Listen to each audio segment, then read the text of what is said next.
तो हाँ जी, देखो जी, आपका नाम दीक्षा है और आपकी कुंडली बनी है मकर लग्न की। राशि आपकी है मीन। अगर मैं कुंडली की बात करूं, कुछ ग्रह आपके अच्छे हैं, कुछ ग्रह आपके मुझे खराब भी लगे हैं। और आपकी कुंडली में एक दोष भी बना हुआ है। तो ये पूरा भी आपको मैं विस्तार में समझाऊंगा और आपके जो सवाल हैं वो भी मैं कवर करूंगा। तो सबसे पहले देखो जी, आप ये समझ लो, ये जो कुंडली होती है इसमें होते हैं टोटल 12 घर। और 12 घर मैं लिख देता हूँ, आप एक बार समझ लो।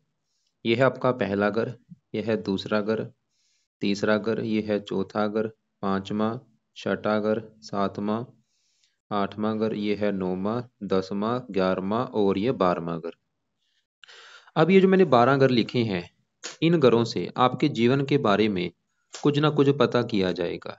जैसे कि पहले घर से हम आपका शरीर देखेंगे, हेल्थ देखेंगे, स्वभाव, रंग रूप, आपकी पर्सनैलिटी, सर मस्तक, इसे पहले घर से देखेंगे। दूसरा घर आपके धन जोड़ने का है। तीसरा घर छोटे भाई बहन। चौथा घर आपकी माता, मकान, वाहन। ये पांचवा घर आपके बच्चों का है। छठा घर शत्रु, रोग, कर्जे का है। सातवां घर आपके पति का। आठवें घर से आपकी उम्र देखेंगे। नौवें घर से भाग्य है। 10वां घर काम काज क्या है। 11वां घर है लाभ और 12वें घर से खर्चे देखेंगे। तो आपने मेरी दो बातें नोट कर लेनी है। पहली बात, जो मैंने 12 घर बोले हैं। और दूसरी बात, इन 12 घरों से जो कुछ देखा जाएगा वो याद कर लो। अब आप अपना सवाल देखो कि आपका क्या सवाल है। जैसे कि आपका सवाल है, मान लो आपके बच्चों को लेके। तो कुंडली का 12 घरों में अभी मैंने जो बच्चों का घर बोला है वो है ये पांचवा घर। पांचवें घर से आपके बच्चों के बारे में पता किया जाएगा। और पांचवें घर में एक नंबर लिखा है, 2 नंबर। दो है वृष राशि। और वृष राशि का जो मालक है वो है शुक्र। तो आपके बच्चों के लिए हमें शुक्र को देखना पड़ेगा। ऐसे ही अगर आपका भाग्य देखना है कि आपका भाग्य कैसा होगा, नौवां घर देखेंगे। और नौवें घर में लिखा है नंबर 6। 6 है कन्या राशि, मालक बना बुध। तो आपका भाग्य हम बुध से देखेंगे। मतलब जो कुछ देखना है कुंडली का वो घर देखना होता है। और घर का मालक देखा जाता है। अब बात करते हैं भविष्यवाणी की। तो आपके देखो जी, जिसमें मैंने बोला था कुछ ग्रह अच्छे हैं, कुछ ग्रह आपके खराब है। आपकी कुंडली में सबसे बड़े लेवल पे जो ग्रह मुझे खराब लगा है वो शनि लगा है, बहुत ही ज्यादा खराब है। दूसरा ग्रह आपका खराब मुझे मंगल लगा है। तो ये दोनों ग्रह क्यों खराब है? क्योंकि दोनों ग्रह नीच के बैठे हैं।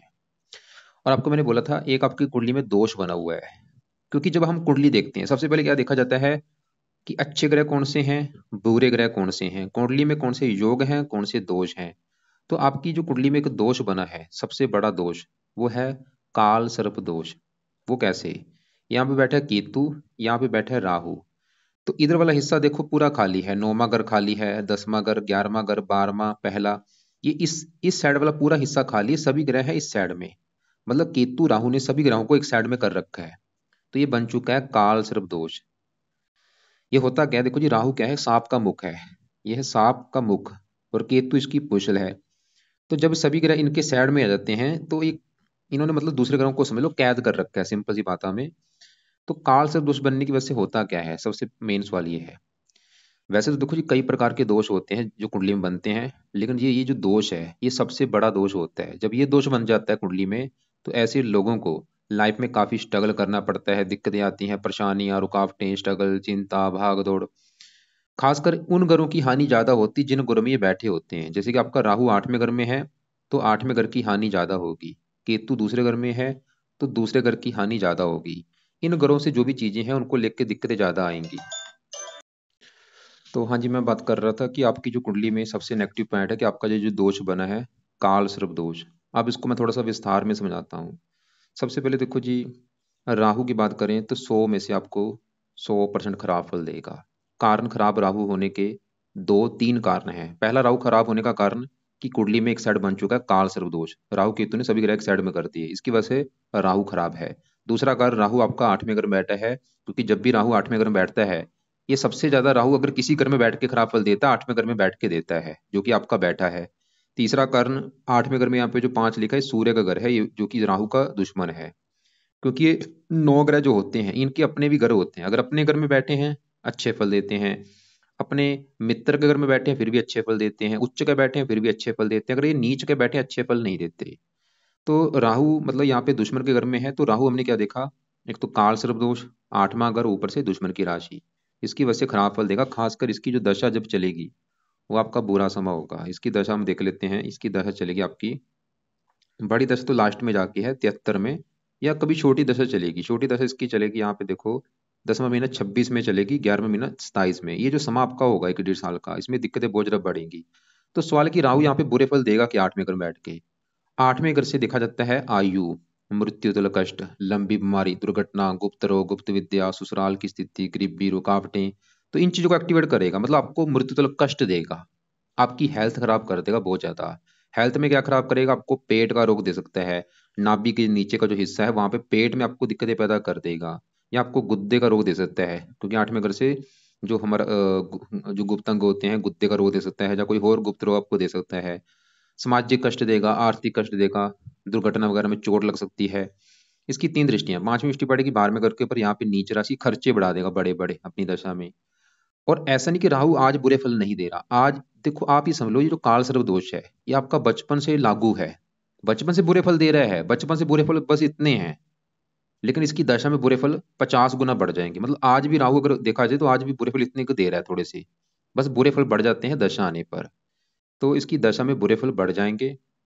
और ये दूसरे घर को भी देख, धन की हानि, चौथे घर को देख, मकान वाहन संबंधी दिक्कतें। अब जैसे कि हमें देखो जो राहु देखा, अब केतु की बात करें, जैसे मैंने अभी बोला कि ये जो 9 ग्रह होते हैं ये ज्यादा एक्टिवेट होते हैं दशा में। इन ग्रहों का असर जो है वो कई गुना बढ़ जाता है दशा आने पर। सवाल ये है कि आपके ऊपर अभी दशा है किसकी। तो, तो जो दशा होती है 2 प्रकार की होती है, एक होती है महादशा, एक अंतरदशा। महादशा बड़ी होती है जो कि चली हुई है केतु ग्रह की, 11वें महीने 23 से चली हुई है और 30 में खत्म होगी। मतलब आपके जीवन के ऊपर अभी आज के समय में सबसे बड़ा असर केतु का है। कितना असर है, 80%।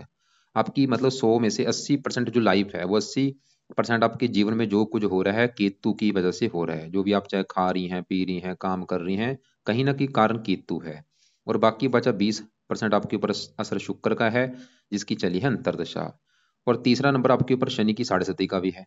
तो मैंने क्या बोला कि आपके जीवन में जो कुछ हो रहा है उसका बड़ा कारण है केतु, दूसरा कारण थोड़ा सा शुक्र भी है, और तीसरा कारण शनि की 7.5 भी है। अब देखो जी, केतु का बड़ा असर है। अगर केतु की बात करें कि वो आपका, क्योंकि अगर केतु आपका अच्छा है कुंडली में फिर तो आपको देगा अच्छे फल जीवन में, अगर बुरा निकला फिर आपको जीवन में बुरे फल देगा। तो क्योंकि केतु आपका अच्छा नहीं है, क्योंकि काल सर्प दोष बना हुआ है, मतलब केतु भी आपको 100 में से समझ लो 60-70% बुरे फल दे देगा। तो केतु की जो दशा बड़ी चली है, केतु आपका बैठा है दूसरे घर में। ये दूसरा घर है आपके धन जोड़ने का घर। दूसरा घर धन जोड़ने का भी है, परिवार का भी है, वाणी का भी है। तो केतु क्या करेगा, आपके धन जोड़ने में दिक्कतें पैदा कर देगा, आप धन जोड़ नहीं पाएंगे, धन खर्च होगा, धन की हानि होगी, धन को लेकर चिंता परेशानी आएगी। परिवार का घर है, परिवार संबंधी दिक्कतें आती हैं। वाणी का घर है, वाणी संबंधी दिक्कतें आती हैं, मतलब वाणी कठोर होती है, आपको क्रोधी बनाएगा, जिद्दी बनाएगा। और केतु भी 3 दृष्टियां, 5वीं यहाँ पे पड़ेगी, 7वीं यहाँ पे, 9वीं यहाँ पे, काम काज में दिक्कतें। अब आपको मैं देखो जी, क्योंकि मैंने अभी जैसे बोला ये काल सदृश बना है, आपको मैं थोड़ा सा कुछ बुक्स की मदद लेके दिखा भी देता हूँ कि इसके जो बुरे इफेक्ट होते हैं क्या क्या है। तो आपका जैसे राहु बैठा 8वें घर में, केतु बैठा दूसरे घर में, या तो यहाँ पे मैं जो शास्त्रों में लिख रखा है आपको दिखा देता हूँ। तो यहाँ पे देखो आपको पढ़, ये आपकी कुंडली में ये दोष बना है, या बाद में भी चाहे पढ़ लेना। ये राहु अष्टम स्थान में है और केतु हो, और केतु को दूसरे स्थान में लिख रखा, द्वितीय स्थान में। सभी ग्रह राहु केतु के मध्यम हो तो ये तब ये कालसर्प योग बनता है। 8वां भाव तथा दूसरा भाव इस योग में विशेषकर ज्यादा प्रभावित होते हैं। साथ ही दृष्टियां भी पड़ती हैं, क्योंकि इस भाव की दृष्टियां हैं। नतीजे के रूप में जातक का जीवन भयंकर घटनाओं, संकटों, विपत्तियों या कठिनाइयों से घिरा होता है। भाग्य में बाधा आती है, बिजनेस या रोजगार में धन की हानि, नौकरी में परिवार संपत्ति की, क्योंकि 8वां परिवारिक संपत्ति का भी होता है, उसमें भी दिक्कतें आती है। ऊपरी हवा, गुद्दर रोग, गुद्दा रोग, मुख नेत्र, दूसरे घर से नेत्र रोग देखे जाते हैं। मुख रोग दूसरे घर से होता है। जातक अल्पायु होता है। उम्र भी आपकी कम कर सकते हैं। शत्रु से छल, धोखे, धोखे से मृत्यु, मृत्यु कष्ट, मतलब जहाँ आपको 8वें घर में राहु है, आपको जहाँ तो मृत्यु कष्ट देगा, या वैसे बीमार करेगा, आत्महत्या कर सकता है। सभी चीजें लागू नहीं होंगी, ऐसा मत सोचना कि सभी चीजें आपकी लागू होंगी। लेकिन आपने सबसे अच्छी बात क्या कि आपने बहुत अच्छा किया है, कुंडली बना ली है। क्यों? क्योंकि अगर आप उपाय करेंगी या बुरा फल आपको मिलेगा ही नहीं। बहुत अच्छा की है, सबसे अच्छी बात आपके लिए। अब सवाल है कि भाई ये दोष को खत्म कैसे आप कर सकती हैं, ताकि ये जो दोष है आपका खत्म हो। ये दोष खत्म होगा तभी आपकी हजारों दिक्कतें दूर होंगी, तभी आप जीवन में आगे बढ़ पाएंगी, तभी आप धनी बन पाएंगी, तभी आपकी लाइफ में स्ट्रगल कम होगा। तो क्या उपाय है? पहले राहु के उपाय लिख लो। तो राहु का पहला उपाय है, आपने राहु कवच का पाठ पढ़ना है रात के समय। दूसरा, राहु स्रोत का पाठ पढ़ना है। तीसरा उपाय, राहु का दान करना है। तो यहाँ पे दो पाठ मैंने लिखे हैं, दोनों पाठ रात को पढ़ने हैं, 2-2 मिनट के पाठ है, टोटल आपके लगेंगे 4 मिनट। चाहे इन पाठ को पढ़ना है, नहीं पढ़ना आता ऑडियो लगा के सुन लिया करो। और तीसरा, राहु का दान करो। दान इसकी पावर कम करेगा, कोशिश करो राहु का जो दान है रोजाना कर लो, या हफ्ते में 3-4 दिन दान कर दिया करो, और ये दान करती रहो। राहु ग्रह का दान क्या होता है वो अलग से वीडियो आपको मैं भेज दूंगा। चौथा उपाय, ये जो काल सर्प दोष है और राहु को सही करने के लिए आपको कुछ देवी देवताओं का सहारा लेना पड़ेगा। जैसे कि आप सबसे पहले नंबर पे है, आप शिव जी की पूजा उपासना शुरू कर दो करनी। रोजाना शिव जी के मंदिर जाना शुरू कर दो, वहां पे बैठ के शिव चालीसा पढ़ा करो, या ओम नमः शिवाय का जाप किया करो, या शिव जी के और जो पाठ है वो पढ़ो। इसके अलावा आप दुर्गा चालीसा भी पढ़ सकती हैं, उससे भी राहु अच्छा होता है, या हनुमान जी का पाठ करते हैं उससे भी राहु अच्छा होता है। एक आपको मैं वीडियो भेज दूंगा, राहु की दशा के क्या उपाय होते हैं वो भी आप देख लेना। तो मैंने अभी राहु के लिए 2 पाठ बोले हैं, दान बोला है और शिव जी की पूजा उपासना। अब केतु के लिए क्या करना पड़ेगा, क्योंकि केतु की जो बड़ी दशा चली है, ये दशा आपकी धन के रिगार्डिंग आपको बुरे फल देगा ये केतु। क्योंकि काल सर्प दोष ना होता फिर केतु ने अच्छे फल दे देने थे, क्योंकि वो शनि की राशि में, मित्र राशि में है, लेकिन वो काल सर्प दोष वजह से केतु अच्छे फल नहीं देगा। और आप चाहे नोट कर भी लेना कि पिछले 1 साल से जब से ये दशा चली है, नोट कर लो, चाहे 1 साल भी नहीं अभी हुआ, 7-8 महीने हुए हैं, कि भाई 7-8 महीने से जब से ये दशा चली है, लाइफ में दिक्कतें आ रही है, धन की हानि हो रही है, परिवार संबंधी दिक्कतें आ रही, गुस्सा ज्यादा आ रहा है, मानसिक चिंता हो रही है। तो केतु के लिए इसके भी 2 आपने उपाय करने हैं। केतु कवच का पाठ रात को पढ़ना है, और केतु स्रोत का पाठ, दोनों पाठ पढ़ो चाहे इनको सुनो। और तीसरा उपाय, केतु का दान करो, जो कि है कुत्तों को रोटी डालनी है। और हो सके घर में कुत्ता पाल लो कोई काले रंग का, बहुत अच्छी बात होगी, नहीं तो बाहर के कुत्तों को रोटी डाला करो। चौथा उपाय, केतु के लिए गणेश जी की पूजा उपासना करो। तो ये हो गए राहु केतु के उपाय। ये 4 पाठ आपने पढ़ने हैं रात के समय, या इनको सुन लिया करो, टोटल आपके 10 मिनट का काम है। बाकी दान रोजाना कर लो, या हफ्ते में 4-5 दिन कर दिया करो। केतु का दान तो रोजाना कुत्तों को रोटी डाल दिया करो। और इनके जो देवी देवता मैंने बोले हैं, राहु के लिए शिव जी की पूजा उपासना, केतु के लिए गणेश जी की पूजा उपासना होगी। अब देखो जी, आपको मैंने जैसे बोला था, आपका एक ग्रह खराब है शनि और मंगल। अब शनि को विस्तार से जानते कि ये क्यों खराब है, क्या खराब फल देगा। सबसे पहले देखो जी, ये जो शनि है बैठा कहाँ पे है, कुंडली के चौथे घर में। और ये चौथा घर जो है, ये घर है आपकी माता का घर, कि माता आपकी कैसी होगी, आपका मकान कैसा होगा, वाहन कैसा होगा, भूमि जमीन जायदाद नौकर चाकर कैसे होंगे, घरेलू सुख कैसा होगा, घर की जरूरतें, घर का माहौल, ये सभी चीजें लिख लो। ये चीजें इस चौथे घर से देखी जाएंगी। और फार्मूला क्या है, घर का मालक देखना है। तो चौथे घर में क्या लिखा है, एक एक है मेष राशि, मालक बना मंगल। तो चौथे घर के मालक मंगल को देखना पड़ेगा आपकी चौथे घर की चीजों को देखने के लिए। और मंगल के अलावा चौथे घर में शनि बैठा है, शनि को भी भाई देखना पड़ेगा, मतलब 2 ग्रह देखने पड़ेंगे, शनि और मंगल को, दोनों ग्रहों को देख के डिसाइड होगा चौथे घर के बारे में। तो मंगल की बाद में बात करते हैं, अभी हम शनि की बात करेंगे। तो चौथे घर में जो शनि है, वो यहाँ पे जो एक लिखा है मेष राशि, ये शनि की है नीच राशि। मतलब आपका शनि नीच का होके बैठा है, इसकी वजह से है खराब। तो इसकी वजह से शनि इस चौथे घर का क्या कर देगा, सत्यानाश कर देगा। जैसे कि देखो जी, एग्जांपल समझाता हूँ। मेरे घर में मेरा कोई दुश्मन आ जाए, अब दुश्मन मेरे घर में आके क्या करेगा, घर का नुकसान कर देगा। मेरा दुश्मन है भाई, वो मेरे घर में टीवी तोड़ देगा, फर्नीचर तोड़ देगा, फ्रिज तोड़ देगा। वो काम यहाँ पे शनि करेगा चौथे घर में बैठ के। जैसे कि चौथा घर आपकी है माता का, शनि क्या कर देगा, माता के सुख में कमी कर देगा आपकी में। या तो माता की उम्र कम कर देगा, या माता आपकी होगी नहीं, या माता बीमार होगी, या माता से बनेगी नहीं, या माता की लाइफ में कोई कष्ट आएगा। आपका जन्म आपकी माता के लिए अच्छा नहीं है। चौथा अगर मकान का है, मकान संबंधी दिक्कतें पैदा कर देगा। मकान संबंधी दिक्कतें क्या करेगा, कुछ भी कर सकता है। जहाँ तो आपके पास अच्छा घर होगा नहीं, या घर ली विल, या घर को लेके क्लेश होगा, कष्ट होगा, घर को लेके कोई विवाद होगा। चौथा अगर वाहन का है, वाहन संबंधी दिक्कतें पैदा कर देगा। देखो जी, थोड़ा सा दिमाग आपने भी लगाना है। अगर मैंने वाहन संबंधी दिक्कतें बोली, कोई भी हो सकती हैं, जैसे वाहन का ना होना, या से वाहन से एक्सीडेंट होना, कोई भी दिक्कत हो सकती है। चौथा अगर है भूमि जमीन जायदाद का, इनको लेकर दिक्कतें, नौकर चाकर का, उनको लेकर दिक्कतें, नौकर वफादार नहीं होंगे। चौथे घर से घर का माहौल देखा जाता है, घर में क्लेश होगा, घर की जरूरतों को लेकर दिक्कतें आएंगी। चौथा अगर जन्मभूमि का है, शनि आपकी जन्मभूमि पे आपको टिकने नहीं देगा, जन्मभूमि से आपको दूर जाना पड़ सकता है। अब देखो जी, शनि हमने देखा इस चौथे घर की कर रहा है हानि। लेकिन जो शनि है, शनि के इस कुंडली में अपने भी दो ग्रह हैं। कौन से ग्रह हैं? एक तो शनि है इस पहले घर का मालक और दूसरे घर का मालक।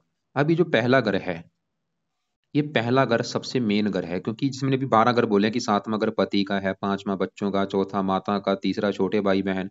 ऐसे ही जो पहला घर है ये आपका घर है, मतलब आप जो हैं, आपका जो नाम है, कि आपका शरीर कैसा होगा, आपकी सेहत कैसी, स्वभाव, रंग रूप कैसा, पर्सनैलिटी कैसी, पहले घर से देखेंगे। और पहले घर का जो मालक है, पहले घर में 10 लिखा है, मकर राशि मालक शनि है, तो पहले घर का मालक शनि है। पहले घर की चीजें शनि से देखेंगे जो कि नीच का है, तो शनि मतलब पहले घर को भी लेके दिक्कतें पैदा करेगा। पहला घर जैसे आपका शरीर है, हेल्थ है, शनि आपकी हेल्थ खराब कर देगा, हेल्थ को लेके बड़े लेवल पे दिक्कतें आएंगी आपको।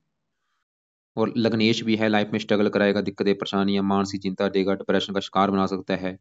और शनि से दूसरे घर का भी मालक है, जहाँ पे 11 लिखा है। दो घर है शनि के, पहला घर, दूसरा घर। पहला घर आपका शरीर है, दूसरा घर है धन का घर, और दूसरे घर में 11 लिखा है, कुंभ राशि मालक शनि। धन का मालक ही नीच का बैठा है, धनहीन योग बना है। शनि ये दिखा रहा है कि आप धनी नहीं बन पाएंगी, आपको धन को लेकर दिक्कतें आएंगी। तो अभी हमने देखो जी, मैंने आपको क्या बताया कि शनि का जो बुरा फल है, एक तो चौथे घर के रिगार्डिंग आपको मिलेगा, माता मकान वाहन को लेके। और शनि आपके शरीर का मालक, आपकी शरीर को खराब करेगा, आपकी हेल्थ को खराब कर देगा। और धन का मालक आपको धन को लेकर दिक्कतें पैदा कर देगा। अब जैसे मैंने बोला, शरीर आपको, अगर आपने गहराई में जाना है कि क्या हेल्थ खराब होगी, तो शनि आपके पहले घर का जो रोग है, मकर राशि का रोग, घुटने का रोग आपको दे सकता है। या चौथे घर में बैठा है, छाती का रोग आपको दे सकता है, छाती, फेफड़े। या शनि के जो और रोग हैं, जैसे कि यहाँ पे मैं आपको दिखा भी देता हूँ।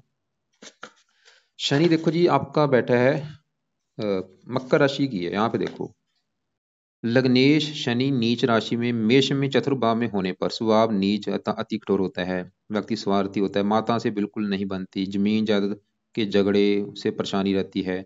घुटनों, रीढ़ की हड्डी, घुटना, क्योंकि मकर राशि है, ये घुटने देखे जाते हैं मकर राशि से। और रीढ़ की हड्डी क्योंकि शनि का रोग है, या कमर में दर्द रहता है, छाती, छाती को चौथा अगर छाती का है, सभी रोग नहीं मैं बोल रहा, ये मैं सोचना कि सभी रोग आपको होंगे, कोई ना कोई रोग तो हो सकता है, या मूत्र संबंधी, या शनि के जुड़े रोग आपको हो सकते हैं। अब शनि के जुड़े कौन से रोग हैं वो भी आपको मैं दिखा देता हूँ। और ये देखो जी, दिक्कतें जो आपको आएंगी, खासकर आएंगी शनि की दशा में। जब भी आपकी शनि की दशा चलेगी, उस समय दिक्कतें बढ़ेंगी। ये है शनि के रोग, ये बाद में आप पढ़ लेना। तो शनि से जुड़े रोग आपको हो सकते हैं। अब यहाँ पे सवाल की, ये जो चीजें मैं बता रहा हूँ शनि वाली, ये जब चलेगी शनि की दशा, उस समय ज्यादा एक्टिवेट होंगी। शनि की दशा वैसे बचपन से आपकी निकल चुकी है, 98 से चली थी, 2006 में खत्म हो चुकी है। या कभी छोटी दशा आएगी, उस समय भी दिक्कतें आ सकती हैं, छोटी दशा। अब यहाँ पे एक पेन लो, एक कॉपी लो, उसमें लिखो, लिख लो कि अगर आप शनि ग्रह को सही करती हैं, जीवन में फायदे क्या होंगे। नीचे आंसर में लिख लो कि शनि को सही कर लिया, सबसे बड़ा फायदा ये होगा कि आपका शरीर अच्छा रहेगा, आपकी हेल्थ अच्छी रहेगी, आप बीमारियों से बचेंगी, आप रोगों से बचेंगी, आपको लाइफ में स्ट्रगल नहीं करना पड़ेगा। आपको, शनि आपके धन का मालक है, शनि सही होगा तभी आप धनी बन पाएंगी, तभी आप लाइफ में धन जोड़ पाएंगी। शनि सही होगा, आपको माता का सुख अच्छा मिलेगा, माता की उम्र लंबी होगी, मकान का सुख मिल जाएगा, वाहन का सुख मिलेगा, भूमि जमीन जायदाद का सुख मिलेगा। और नीचे का सबसे बड़ा और फायदा लिखो कि अगर शनि के उपाय कर लिए, सबसे बड़ा फायदा, आपको साढ़े सती का कष्ट नहीं मिलेगा। क्यों? क्योंकि अभी जो आपकी साढ़े सती चली है, ये आपकी चली है 17 जनवरी 2023 से। और साढ़े सती देखो जी 7.5 साल की होती है, अभी तो 15 महीने हुए हैं। साढ़े सती जब आती है लाइफ के ऊपर, हजारों दिक्कतें पैदा करती है, दिक्कतें, रुकावटें, स्ट्रगल, चिंता, भाग दौड़। और आप चाहे नोट कर भी लेना कि पिछले 15 महीने से आपकी लाइफ में ज्यादा दिक्कतें आ रही होंगी, क्योंकि एक तो केतु की दशा चली, वो तो दिक्कतें पैदा करेगा ही, ये जो साढ़े सती ये भी दिक्कतें आपकी पैदा करेगी, नोट कर लो चाहे। मतलब शनि के उपाय आपके लिए बहुत बड़े लेवल पे जरूरी हैं। वहां पे नीच का शनि बैठा है, मेन घरों का मालक है, साढ़े सती चल रही है, तो शनि के देखो जी जितने उपाय आप कर सकते हैं करो। तो क्या क्या उपाय हैं? मेन उपाय एक तो है, आप हर शनिवार को शनि मंदिर में जाओ, माथा टेक के आओ। दूसरा उपाय, शनि का दान करो हर शनिवार को। शनि का दान क्या होता है, शनि के दान की वीडियो अलग से आपको मैं भेज दूंगा। तीसरा उपाय, रात के समय शनि चालीसा का पाठ आपने पढ़ना है या इसको सुनना है। और चौथा उपाय, आप शनिवार का व्रत रखो, ये बेस्ट उपाय है। हर शनिवार को शनि का व्रत रखा करो, कथा करो, आरती करो। व्रत में दिन में फल फ्रूट खाना है, रात को एक टाइम भोजन कर लेना। और तो फिलहाल ये उपाय करो। तो मंदिर जाना है, दान, शनि चालीसा पढ़ना है रोजाना। और अगर घर के आसपास शनि मंदिर है, रोजाना जाओ, दूर है तो शनिवार को जरूर जाना है। व्रत वो भी आप हर शनिवार को रखा करो। और इसके अलावा एक वैसे और उपाय है, वो भी आप, क्योंकि उपाय ज़्यादा हो जाएंगे, फिर भी ये उपाय है, वो है कवच का पाठ पढ़ लो। ये आप चाहे बाद में शुरू कर लेना, शनि कवच का पाठ, इसको आप चाहे साल के बाद शुरू कर लेना। अब देखो जी, हमने आपका राहु केतु देखा जो दोष लेके बैठे हैं, शनि देखा जो वैसे खराब है। अब चौथे घर का जो मार्ग मंगल है, क्योंकि मैंने बोला था चौथे घर की चीजें देखने के लिए हमें दो ग्रह देखने पड़ेंगे, शनि को मंगल को। शनि को देखा, वो तो चौथे घर की कर रहा है हानि, लेकिन शनि देखो जी, ये मत सोचना कि शनि बिल्कुल खराब है। ये कई प्रकार का अच्छा फल भी देगा आपको। अच्छे फल क्या देगा, अब सवाल ये है। सातवीं दृष्टि पड़ेगी इस 10वें घर के ऊपर, और 10वें घर में जो 7 लिखा है तुला राशि, जो कि शनि की उच्च राशि है। बैठा नीच का है, उच्च राशि को देख रहा है, लेकिन मतलब 10वें घर का अच्छा कर देगा। 10वां घर आपके काम काज का, आपको काम काज का सुख अच्छा दे देगा। सरकार का है, सरकार के लिए अच्छा है। जो आपका सवाल भी था, सरकारी नौकरी का भी योग थोड़ा सा है, या सरकार से कोई फायदा आपको दे देगा। मान प्रतिष्ठा अच्छी है, काम काज के लिए अच्छा है शनि आपके। चौथे घर के लिए अच्छा नहीं है। अब देखो जी, चौथे घर का जो मार्ग मंगल है, वो भी आपका खराब बैठा है नीच का। वो भी ये दिखा रहा है कि आपको माता मकान वाहन को लेकर दिक्कतें आएंगी। ये तो वैसे कन्फर्म है आपका, क्योंकि राहु भी इस घर को देख रहा है। या आप चाहे मेरे से लिखा लो कि आपकी माता, मकान, वाहन, भूमि, जमीन, जायदाद, नौकर चाकर, घरेलू सुख, घर की जरूरतें, इनको लेके दिक्कतें आपको जरूर आएंगी। उसके 3 कारण है, शनि का चौथे घर में नीच का बैठना, चौथे घर का मालक मंगल का वो भी नीच का बैठा है, और चौथे घर के ऊपर है राहु की दृष्टि। अब आपके हम मंगल को थोड़ा सा विस्तार से जानते हैं, जो कि बैठा है यहाँ पे 7वें घर में। अब 7वां घर जो है, ये आपके है पति का घर। अगर आपका पति का सुख देखना है, 7वां घर देखना पड़ेगा, और फार्मूला है घर का मालक देखना है। तो 7वें घर में 4 लिखा है, 4 कर्क राशि, मालक बना चंद्रमा। तो पति के लिए हमें चंद्रमा को देखना पड़ेगा। इसके अलावा पति के घर में देखो जी 4 ग्रह बैठे, इन चारों को भी देखना पड़ेगा। तो कितने ग्रह हुए, 5 ग्रह हुए। 4 ये, 5वां चंद्रमा। 5 ग्रह देख के डिसाइड होगा पति के बारे में। तो सबसे पहले मैं 7वें घर में बैठे मंगल की अगर बात करूं, 100 में से 70-80% खराब फल देगा, क्योंकि मंगल यहाँ पे जो कर्क राशि है, ये जो 4 लेख है, नीच का बैठा है। तो मंगल क्या बुरे फल देगा। मंगल एक तो है चौथे घर का मालक, मतलब बैठे से घर में आके है, लेकिन मंगल के अपने कौन से घर है, एक तो चौथा घर है, और ये 11वां घर। अब 11वां घर है आपके बड़े भाई बहनों का घर। इसके अलावा 11वां घर लाभ का भी है, इच्छा पूर्ति का भी, आमदनी का है। काफी चीजें हम 11वें घर से देखते हैं। और 11वें घर में 8 लिखा है, वृश्चिक राशि, मालक मंगल, जो कि नीच का बैठा है। मंगल ये घर आपकी आमदनी को लिख के दिक्कतें आएंगी, लाभ भंग जो बना है, लाभ कामों में लाभ नहीं मिलेगा, इच्छाएं पूरी नहीं होने देगा। अगर आपको कोई बड़ा भाई बहन होगा, उसको लेके दिक्कतें आएंगी। और मंगल आपके चौथे घर का मालक है, माता मकान और वाहन के घर का। आपको माता मकान वाहन को लेकर दिक्कतें आएंगी। और मंगल सबसे बड़ी दिक्कत आपकी पत्नी, ये आपका पति का घर है। तो पति घर में नीच का बैठा आपको पति संबंधी दिक्कतें पैदा कर देगा। कुंडली आपकी बनी है डबल मंगलिक। पति संबंधी दिक्कतें क्या आएंगी, पति से आपकी बनेगी नहीं, लड़ाई झगड़े होते रहेंगे। मंगल ये दिखा रहा है। तो यहाँ पे अब देखो जी, वही बात फिर आ चुकी है, क्योंकि जो उपाय हैं जरूरी हैं। अगर आपको मैं वैसे बोल दूं कि उपाय मत करो, वो भी चलेगा नहीं। मतलब उपाय जरूरी हैं, जिसके जरूरी हैं वो तो करने ही पड़ेंगे। तो मंगल के उपाय आपने करने हैं सुबह के टाइम। तो पहला उपाय, मंगल कवच का भी पाठ सुबह के टाइम पढ़ लिया करो। दूसरा उपाय, मंगल स्रोत का पाठ पढ़ो। टोटल आपके 4 मिनट लगेंगे। और तीसरा, इसके हनुमान जो देवता है उसकी पूजा उपासना आप कर सकती हैं। और मंगलवार को इसका दान कर दिया करो, लाल रंग का। कवच स्रोत के पाठ पढ़ने हैं या सुनना है, दान हर मंगलवार को। और हनुमान जी की पूजा उपासना करो। हनुमान जी की पूजा उपासना से आपका राहु भी अच्छा होगा, शनि भी अच्छा होगा, और मंगल भी। हनुमान जी की पूजा उपासना जरूर करो, क्योंकि 3 ग्रह आपके अच्छे हो रहे हैं। अब इसी घर में पति घर में शुक्र बैठा है। शुक्र आपका फिलहाल अच्छा है, 10वें घर का मालक है जहाँ पे 7 लिखा है। और ये 5वें घर का मालक है जहाँ पे 2 लिखा है, वृष राशि, 5वां घर संतान का। ये वैसे संतान के लिए अच्छा है। 10वें घर से 10वें घर में काम काज के लिए अच्छा है। ये शुक्र पति घर में बैठा है। शुक्र पति का सुख अच्छा दिखा रहा है कि पति का ठीक है। कुछ मात्रा में प्रेम विवाह का भी जो दिखा रहा है कि प्रेम विवाह आपका होगा। अब इसी घर में सूर्य बैठा है। सूर्य भी आपका पति के लिए अच्छा नहीं है, क्योंकि सूर्य इस 8वें घर का मालक है जहाँ पे राहु बैठा है। 8वें घर में जो 5 लिखा है मालक सूर्य है। सूर्य मार्केश भी है। ये सूर्य भी आपके पति संबंधी दिक्कतें पैदा कर देगा। पति से लड़ाई झगड़े होंगे, पति से बनेगी नहीं, पति बीमार कर सकता है। खासकर सूर्य अपनी दशा में, इसकी जो दशा भी चलेगी, छोटी दशा चलेगी। ये आप लिख लो, छठा महीना 25 को चलेगी सूर्य की दशा, 11वां महीना 25 तक। तो ये आपकी देखो जी 5-6 महीने की दशा जो होगी सूर्य की, इसमें पति से लड़ाई झगड़े भी होंगे और पति बीमार भी हो सकता है। तो उस समय आप क्या करना, ये 5-6 महीने की दशा में सूर्य को जल दिया करना। उस समय आगे पीछे जल नहीं देना, उस 5-6 महीने में सूर्य को जल देना है। और अब इसी घर में बुध बैठा है। बुध इस 9वें घर का मालक है, भाग्य घर का। भाग्य देखना है 9वां घर, 9वें घर में 6 लिखा है, कन्या राशि, मालक बुध। मतलब भाग्य आपका बुध से देखा जाएगा, जो कि बैठा है पति घर में। बुध भाग्य मतलब पति घर में।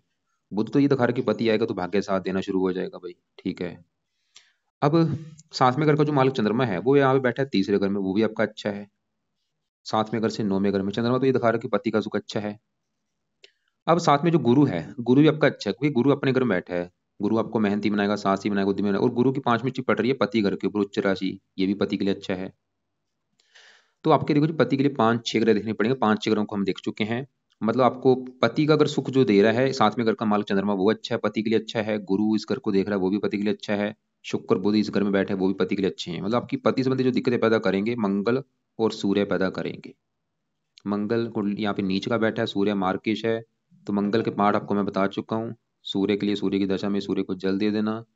और बाकी शुक्र बुध फिर भी अच्छे हैं, लेकिन बुध यहाँ पे अस्त बैठा है। बुध का आप एक रत्न दान कर सकती हैं, पन्ना, जो कि आप लेफ्ट हैंड की छोटी उंगली में दान कर लेना। पन्ना आपने देखो जी लेना है अगर आपका वेट 50 किलो है, 5.25 रत्ती का ले लो। 60 है, 6.25 रत्ती का ले लो। पन्ना लेने के बाद चांदी में जड़वा के शुक्ल पक्ष के पहले बुधवार को धारण कर लेना। धारण आपने करना है लेफ्ट हैंड की छोटी उंगली में। धारण करने से पहले कच्चे दूध में या गंगा जल में धो के इसको धारण कर लेना। तो ये है आपकी देखो जी कुंडली का फल है। गुरु अच्छा है, कुंडली में चंद्रमा अच्छा है, शुक्र अच्छा है, बुध अच्छा है। बाकी आपके राहु केतु इसलिए खराब है क्योंकि वो काल सर्वदोष लेके बैठे हैं। राहु के और भी कारण खराब होने के हैं, क्योंकि वो 8वें घर में भी है, दूसरे घर में बैठा है। शनि खराब है, लेकिन शनि 10वें घर का फिलहाल अच्छा कर देगा। और बाकी तो आपके अब देखो जी जो सवाल है वो एक बार मैं कवर कर देता हूँ। आपने जो मुझे सवाल लिख के भेजे थे, एक तो आपने बोला कि मेरी सरकारी नौकरी का योग है या नहीं। 10वां घर सरकारी नौकरी का है, सूर्य सरकारी नौकरी का कारक है, लगन को देख रहा है, 10वें घर में शनि की दृष्टि है। सरकारी नौकरी का योग तो आपका है, ट्राई कर लो। या वैसे आपको मतलब वैसे भी आपकी कुंडली में काम काज का सुख अच्छा है। काम काज आप शुक्र से जुड़ा भी काम कोई भी कर सकती हैं, जैसे ब्यूटी पार्लर का काम हो गया, मैरिज ब्यूरो हो गया, विवाह से संबंधित जो काम होते हैं, लेडीज के जो सामान होते हैं वो आप अ, बेचने का काम कर सकती हैं। शुक्र के जुड़े काम कर सकती हैं, काफी शुक्र के जुड़े काम हैं। और इसके अलावा देखो जी बाकी केतु यहाँ पे बैठा है, शनि उस घर का मालिक, धन संबंधी दिक्कतें तो आपको आएंगी, फाइनेंशियली, इनकम, मेरा कैरियर, एसेट कब स्टेबल। तो ये आपको देखो जी दोष जो बने खत्म करने पड़ेंगे, तभी आप जीवन में आगे बढ़ेंगे, तभी आप धनी बन पाएंगे। खासकर अभी केतु की दशा है। तो एक बार मैं रिपीट करता हूँ क्या क्या उपाय हैं। कुछ उपाय हैं आपके सुबह के टाइम। सुबह क्या करना है, मंगल कवच का पाठ, स्रोत का पाठ, ये दोनों पाठ सुबह के टाइम पढ़ लिया करो या इनको सुनना है। और इसके साथ हनुमान जी का पाठ आप पढ़ लिया करो। तो ये है सुबह के टाइम। रात के उपाय ज्यादा है। रात के समय राहु कवच का पाठ, राहु स्रोत का पाठ, केतु कवच, केतु स्रोत, चारों पाठ रात को पढ़ने हैं या इनको सुनना है। और रात के समय ही शनि चालीसा के पाठ भी आपने पढ़ना है या सुनना है। तो ये मतलब 5 पार्ट आपके हैं रात के समय। 10-15 मिनट का काम है। इनको आप एक साथ भी कर सकती हैं, या ऐसे करो मतलब रात आपने 8 बजे बैठ जाओ, तो राहु कवच स्रोत के पाठ पढ़ लो। फिर आधे घंटे का रेस्ट लेके आप शनि चालीसा पढ़ सकती हैं। या अभी जो राहु कवच राहु स्रोत है, ये पाठ आप चाहे 1-2 महीने के बाद शुरू कर लेना, लेकिन केतु कवच केतु स्रोत पढ़ने शुरू कर दो। और तो बाकी ये 4 पाठ और शनि चालीसा। इसके अलावा मैंने क्या क्या बोला है, शनि मंदिर जाना है हर शनिवार को, घर के आसपास है तो रोजाना जाओ। और हो सके शनिवार का व्रत रखो। शनि राहु का भी दान बोला है, रोजाना करना है। केतु का दान बोलो, कुत्तों को रोटी डालो। इनके दान की वीडियो भी आपको मैं भेज दूंगा। और बाकी आप क्योंकि आपकी 6.5 भी चली हुई है। और बाकी देखो जी कि काले कपड़े आप कम यूज करो। काले हो गया, नीले हो गया, लाल कपड़े, ये कम यूज किया करो। हरे कपड़े आप ज्यादा पहन सकती हैं, चमकीले रंग बिरंगे कपड़े भी पहन सकती हैं। पीले कपड़े पहन सकती हैं, व्हाइट कपड़े पहन सकती हैं। नीले, काले, लाल, ये कपड़े कम यूज किया करो। बाकी देखो जी आपके जैसे मैंने बोला मंगल सूर्य पति संबंधी दिक्कतें पैदा करेंगे, यहाँ पे डिसाइड होगा आपकी पति कुंडली देख के। और आपका सवाल था कि अभी लड़की है, शुक्र की राशि है, लड़की का जो बनाता है। और अभी अगर आप इस शुक्र की दशा में दोबारा संतान लेती, इसमें भी लड़की का योग बन जाएगा आपका। और एक पाठ है, अगर आप पुत्र का सुख चाहती हैं, वो है संतान गोपाल स्रोत का पाठ है। वो पाठ आप पढ़ा कर उससे पुत्र का सुख मिलता है। बाकी फिर भी आपके जो सवाल होंगे आप लिख लेना, कॉल करके मुझे पूछ लेना। कॉल आप मुझे दोपहर के 2 के बीच में कर लेना या शाम 6-7 के बीच में कर लेना। बाकी देखो जो अपने कर्म अच्छे रखो, जो भी आपका धर्म है, जितना ज्यादा आप धार्मिक बनेंगे उतना आपके ये दोष खत्म होंगे, इन दोषों का असर खत्म होगा। तो ज्यादा से ज्यादा मंदिर में जाओ, वहां पे पूजा पाठ करो, वहां पे पोचा लगाओ। और भी मतलब पंछियों को खाना डाला करो, कुत्तों को रोटी डालो, चींटियों को कुछ कुछ ना कुछ डालो। शनि के लिए क्या होता है, काले कुत्ते को रोटी डालो, काले कौवे को रोटी डालो, काली चींटियों को कुछ ना कुछ काले तेल डाल सकती हैं आप, या काली चींटियों को मतलब काली वस्तुओं को दान करो ज्यादा। बाकी इसके अलावा जो कुछ लक्ष्य वीडियो भेजूंगा उनको भी आप एक बार देख लेना। फिर आप मुझे जो भी आपके सवाल है लिख लेना, फिर कॉल करके मुझे पूछ लेना।